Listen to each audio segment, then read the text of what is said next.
The United Nations is warning of a crisis of mass starvation among Palestinians due to the violence in Gaza.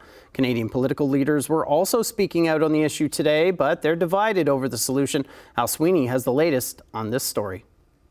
In Gaza today, thousands of people waited outside a United Nations food distribution center, saying some are facing death because they can't get food.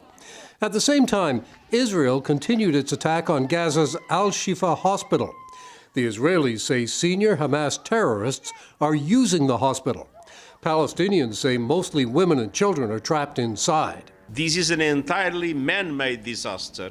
The head of the United Nations describes conditions in Gaza as a catastrophe. Famine in the northern part of Gaza is imminent. More than half of all Palestinians in Gaza, 1.1 million people, have completely exhausted their food supplies and are facing catastrophic hunger. These children that are starving are not Hamas. In Ottawa, the NDP moved a motion in Parliament calling on Canada to recognize Gaza as an independent Palestinian state and demand an immediate ceasefire. Families are foraging for food left by rats. Children scrape flour off the dirt on the street. The government kept a middle line, supporting a Palestinian state along with Israel's right to defend itself. Canada will remain committed to a two-state solution, including the creation of a Palestinian state where Palestinians and Israelis live side by side in peace, security, and dignity.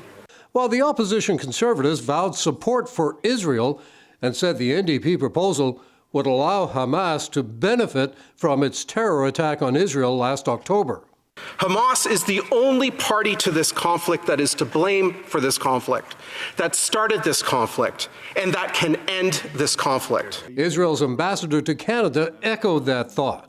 Calling for unilaterally recognizing a Palestinian state following a massacre of 1,200 people is a direct reward for those heinous terrorist acts, and therefore has no place in this context. While Muslim leaders called for support for a Palestinian state. But the point of today is a symbolic stance that our country is taking, that Canada is taking, that it supports international law, that it supports and believes in human rights and building peace between nations. Al Sweeney, CHCH News.